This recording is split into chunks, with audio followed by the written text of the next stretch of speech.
देखिए, आज पढ़ेंगे महासागरीय जल का तापमान।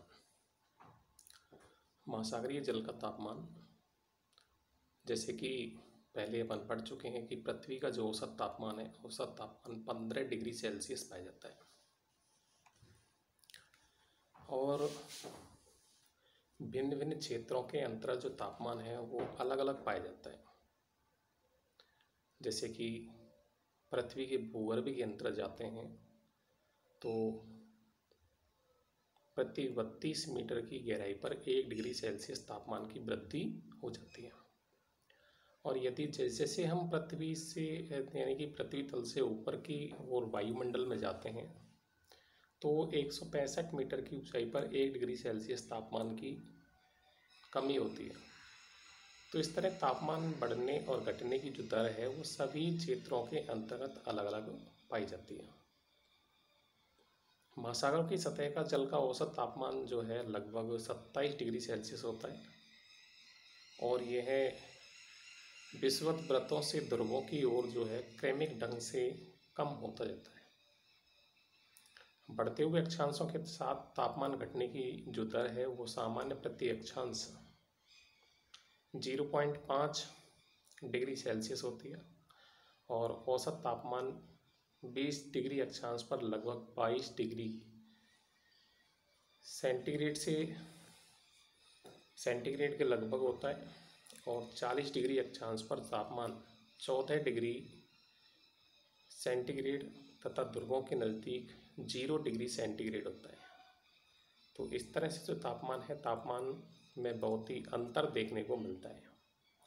भिन्न भिन्न क्षेत्रों के अनुसार तापमान जो है अलग अलग पाया जाता है।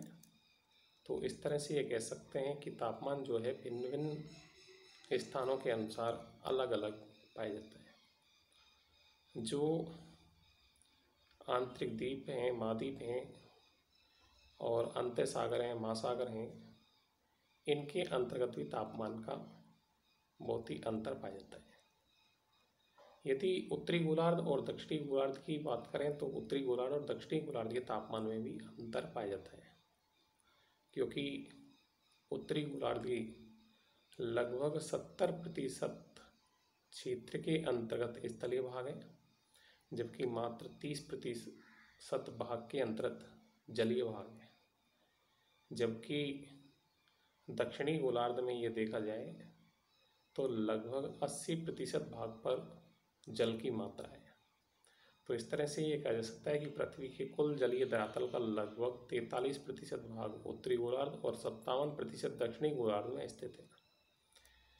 पृथ्वी पर जितना भी जल है उसका 97% भाग केवल महासागरों के अंतर्गत जमा है और उस जल का 93% भाग केवल 4 महासागरों के अंतर्गत है, जिनमें प्रशांत महासागर, अटलांटिक महासागर तथा हिंद महासागर और आर्कटिक महासागर आते हैं। इस तापमान के कारण जितना जल वाष्पीकृत होता है उससे अधिक जल हिम और वर्षा के रूप में प्राप्त होता रहता है। महासागरों की ऊपरी सतह पर अधिक सक्रिय होती है। अधिक गहराई पर जल अत्यंत धीमी गति से प्रवाहित होता है, क्योंकि अधिक गहराई पर महासागर सर्वत्र एक समान अल्प तापमान बनाए रखते हैं।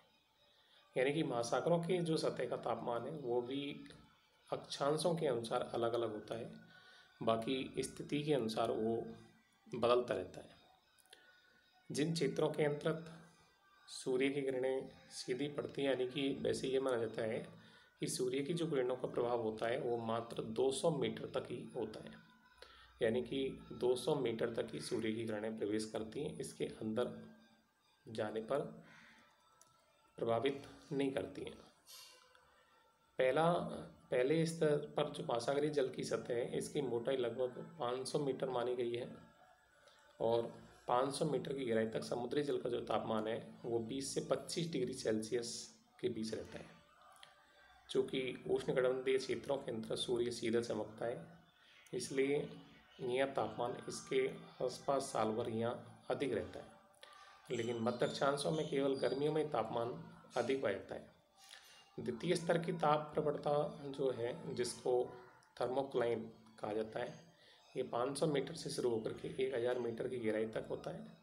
इसकी विशेषता ये होती है कि गहराई बढ़ने के साथ साथ तापमान तेज़ी से घटता है।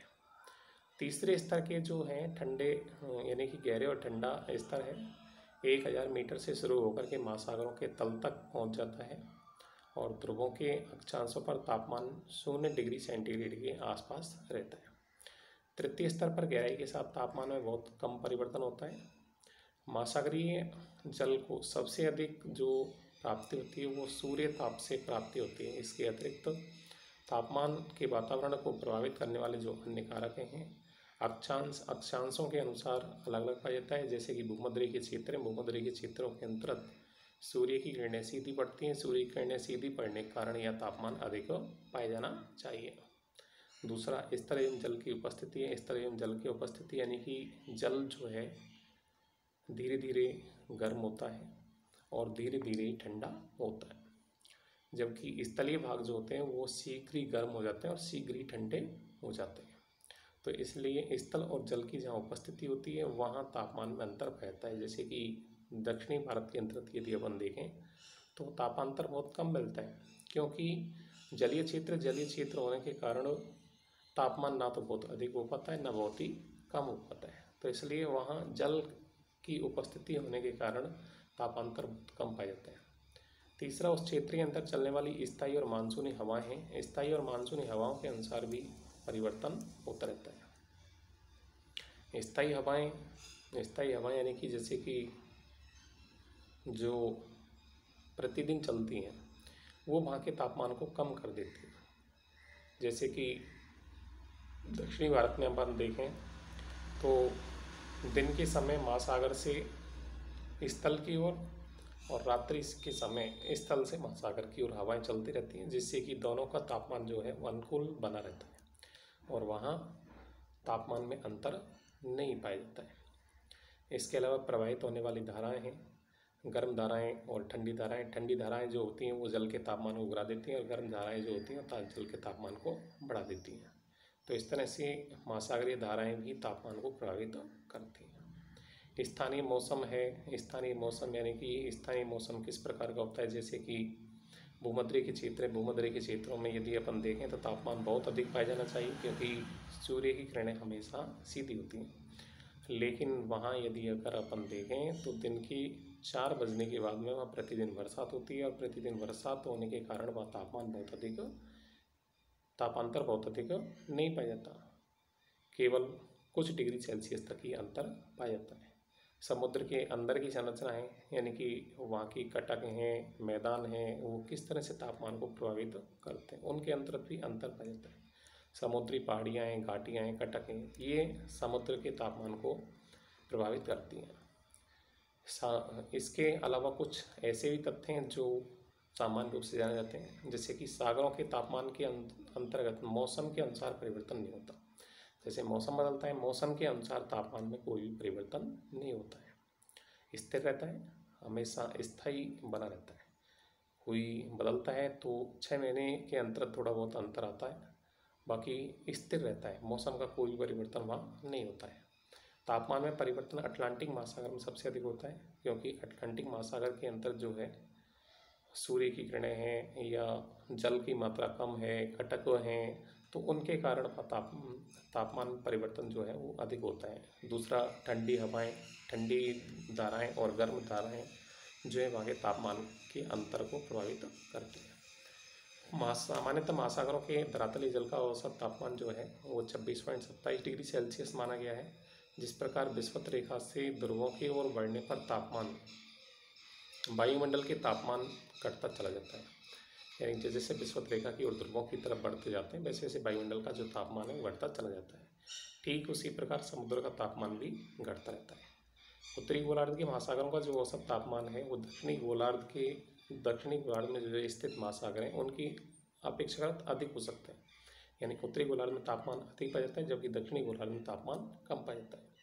इसका कारण उत्तरी गोलार्ध में जल की मात्रा की कमी है, क्योंकि स्थलीय भाग है, स्थलीय भाग होने के कारण वहाँ तापमान में अंतर अधिक हो जाता है, जबकि दक्षिणी भाग के अंतर जो है वो जल की मात्रा अधिक है और स्थल की मात्रा कम है, तो इसलिए वहाँ तापमान का जो अंतर है, औसत तापमान जो है वो अपेक्षाकृत बहुत अधिक नहीं हो पाता है।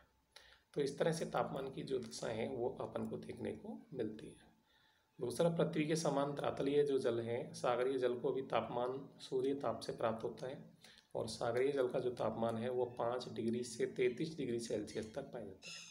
लेकिन सागरीय जल का औसत तापमान लगभग एक तापांतर जो रहता है वो 1 डिग्री से भी बहुत कम होता है, यानी कि 1 डिग्री या 1 डिग्री से भी कम होता है, क्योंकि जल धीरे धीरे गर्म होता है, धीरे धीरे ठंडा होता रहता है। तो इसलिए तापांतर जो बहुत पाया जाता है जल के अंदर, तो बहुत ही कम पाया जाता है।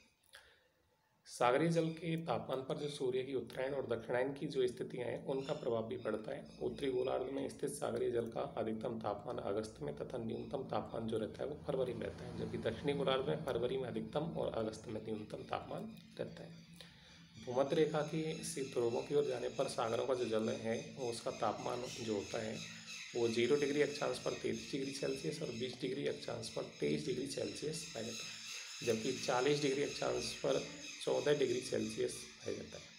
तो इस तरह से तापमान में जो परिवर्तन है, तापमान में परिवर्तन देखे जाते हैं, और इस तरह से महासागरीय जल का तापांतर बहुत कम पाया जाता है।